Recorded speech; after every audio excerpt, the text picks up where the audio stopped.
What is the mind's business? The mind's business is to receive, register, recognize, respond, and to perceive. To function, to perform these functions is the job of the mind. It does this, as we discussed last week, through eye, ear, nose, tongue, body, and mind. And sight, sound, smell, taste, touch, and thoughts. Right? This is simply a process. The mind is like a news reporter, I explained to you. A news reporter's job is simply to report. He simply reports. This is the mind's job. But when the mind does not mind its own business, the mind starts to do all sorts of weird things that was not what it was intended for. And when you start to do something that is not your intended purpose, then suffering happens. This gentleman feels that he is a separate individual, a separate entity to the other gentleman. It is because of jati. That is the suffering. You feel that you are a separate entity, a separate individual to somebody else because your mind goes into delusion. It creates a hallucination. It creates an illusion. This is an illusory concept, this self. You are not a separate entity to another person. There is a different quantity of mass and a different quantity of energy. By that much, yes, we are separate. We are different.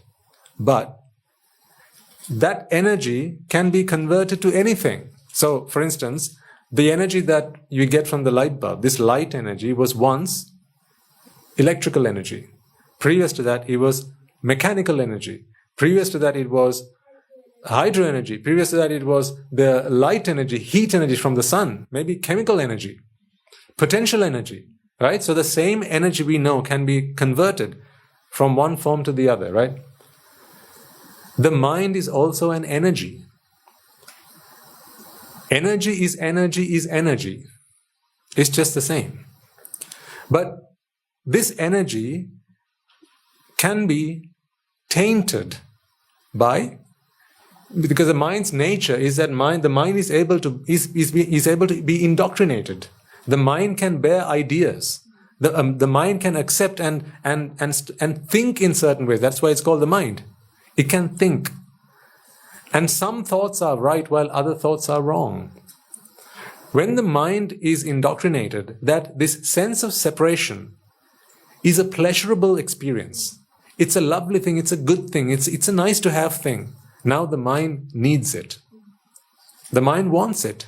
And when the mind wants it, it tries to separate. It tries to separate. Now we know that when these things come, the only things that the mind is really supposed to be doing is receive, register, recognize, respond, and so on. In addition to these things, remember, the base of the mind is already indoctrinated to feel this separation, to identify a separation, to experience a separation. The base of the mind is tainted with ignorance. And when the base of the mind is tainted with ignorance, no matter what goes on here, the mind is not satisfied. So, the mind of an arahant is plenty satisfied with this. The mind of an arahant does not go beyond this, because the arahant's mind minds its own business. This is what the mind is supposed to do.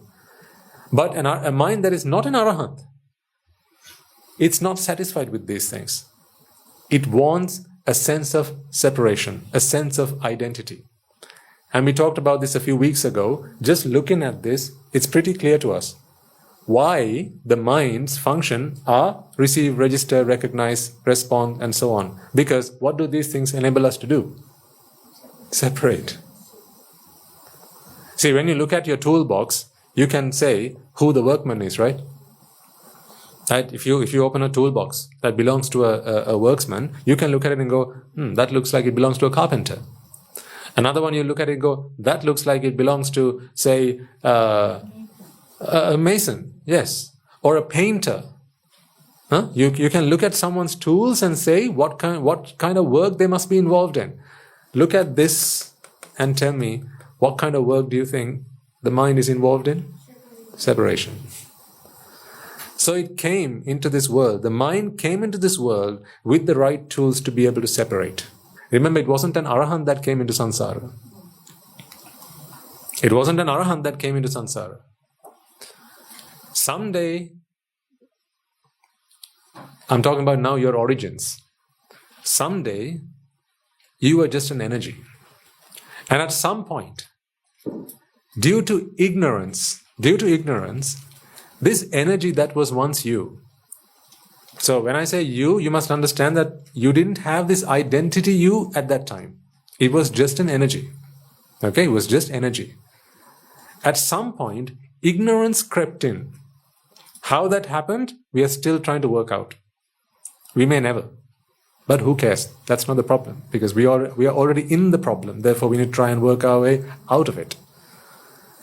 Someday, ignorance crept into this mind, and then that energy wanted to experience separation. So imagine there's just, a whole pool of energy. This is just pure energy. This is just pure energy. Somehow ignorance creeps in. So that unit didn't have to present unit? To the whole thing?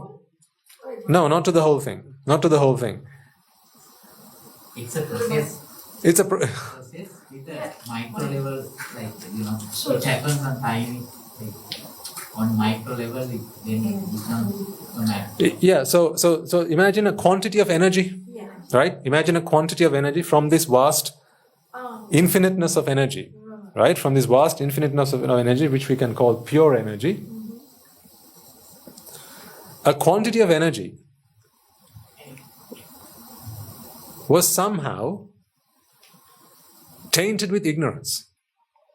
Meaning, this quantity of energy, so now I'm going to use verbs. Okay, I'm going to say wanted to. So the problem is, right now you'll struggle to think how come energy wants something. Right? But bear with me. Okay? Bear with me, because over time it will start making more sense to you. The more we go through this, the more we practice this, the more you begin to realize that you are just energy and matter. Just 1 second, Buddha. The more you recognize and begin to realize that you are matter and energy, the more these things will become acceptable to you. Because right now when I say there was a quantity of energy that wanted to do something, immediately you're thinking, how can energy want to do anything? Energy is just, it's just innate. It doesn't want to do anything. Why would energy want to do anything? It's like energy doesn't want to light this bulb. Someone wants to, therefore, energy, they make use of energy to light the bulb. But we feel that way because this energy that is you generates a sense of identity. See, you're feeling right now that you are a person, that you are an individual, you are an identity, you are a self. This is all energy gone wrong. Defiled energy, impure energy. This is because of ignorance.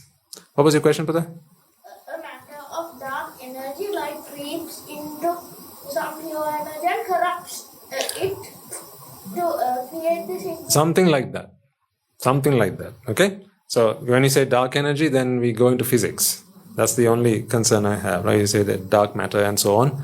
So this is not a lesson in physics, right? But what you explained there is a good way to understand it. Very good. Okay? So there was pure energy, and then a quantity of this energy was tainted with ignorance. So imagine that this energy is able to transform into various things.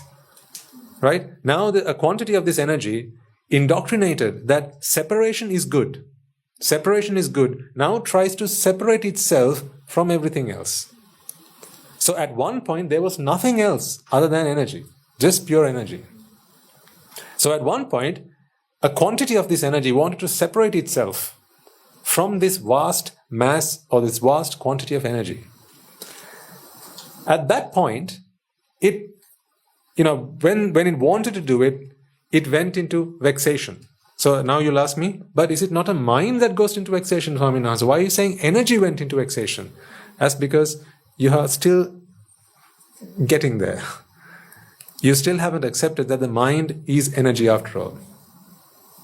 Right? So when you cross that barrier, when you jump that bridge, you'll get exactly what I mean. But in the time being, these questions will come into your mind, but don't worry.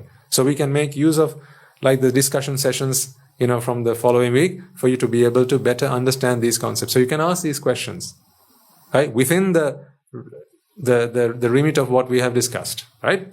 So a quantity of this energy was indoctrinated and it wanted to separate itself from this energy. Now the thing is this. This is all there is. This is all there is. So whether you want to separate or not, you don't end up with anything other than this. It's like water, right? There's a finite quantity of water on this planet. Agreed? There's a finite quantity of water. Sometimes it will come in the shape of tap water. Sometimes it will be the water in the ocean. Sometimes it will be the water that you drink, the water in your bodies, right? The water in the ground, the water in your well, the water in the trees, right? But it's all the same water. Now you understand the water cycle? Yeah? How it's the same drop of water that can be in various places, take different shapes, right? Be different things, but ultimately it's all the same water. Now the same concept applies here. At one point it's tap water, the other time it's water in your body. The other time it's water in this cup. But ultimately, it's all the same water.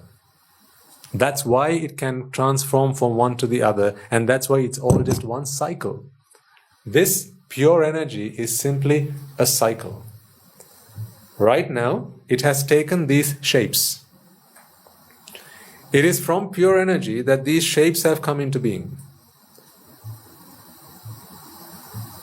All these bodies, all this, these are all conversions of this energy, because energy can be converted to mass. So the Buddha realized this before Einstein came along and proclaimed that it was his discovery. So this is all energy. But energy can be converted to mass and mass back into energy. This is what goes on here. This changing nature is the only constant. As they say, change is the only constant. And that is so true. In this body, there's a quantity of energy. In this body, there's a quantity of energy. There's a quantity of energy, a quantity of energy. They're all just ultimately energy. That energy, the special thing about that energy, mind energy, is that the mind can think. Just like heat energy can heat. Kinetic energy can move. Mechanical energy can, work machines, right? Potential energy has the potential of changing into stuff. So this is kind of like potential energy, because it has the potential to become almost anything else, right? So like energy can take various forms, and whichever form it's in, it has a characteristic about it. The mind energy, when this energy becomes mind energy, that energy can think. What is thinking after all? These things. This is what thinking means. Receive, register, recognize, respond, and perceive. This is the process of thinking.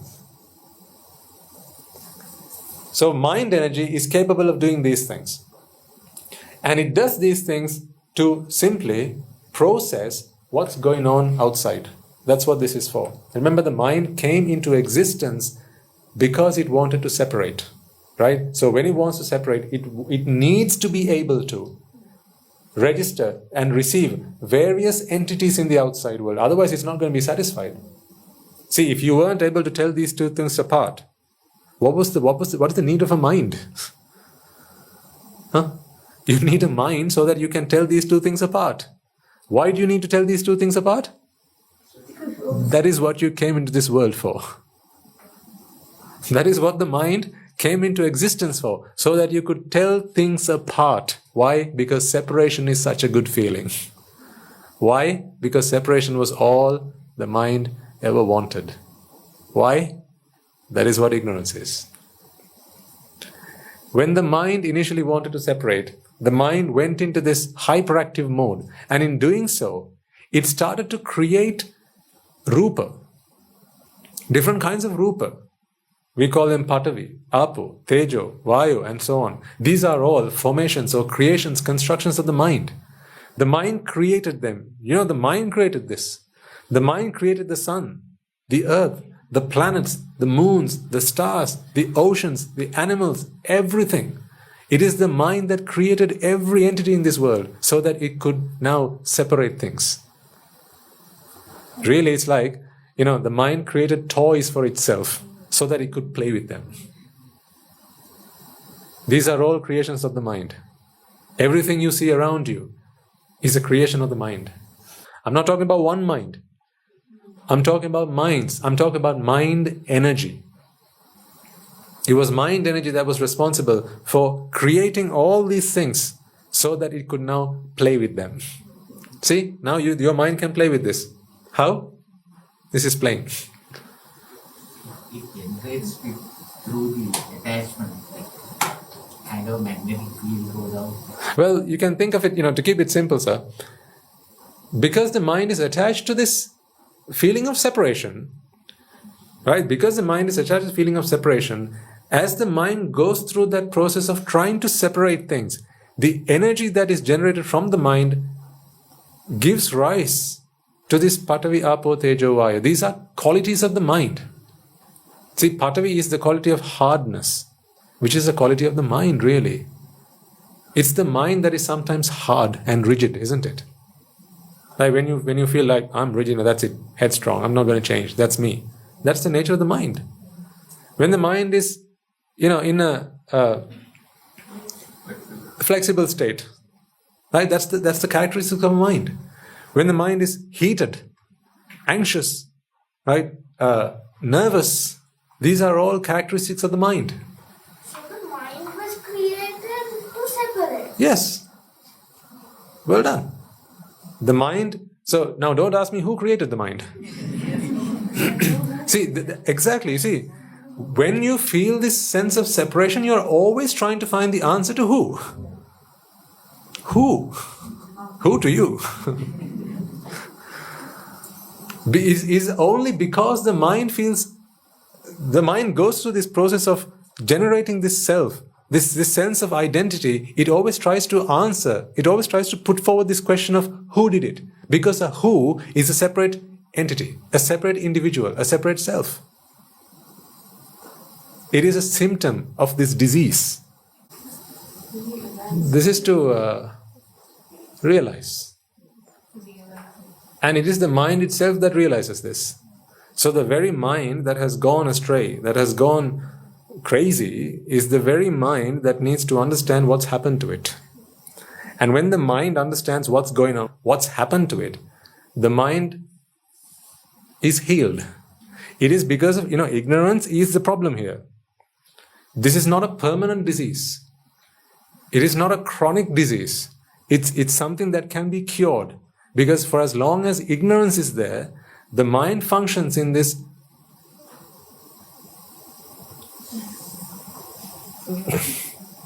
crazy manner.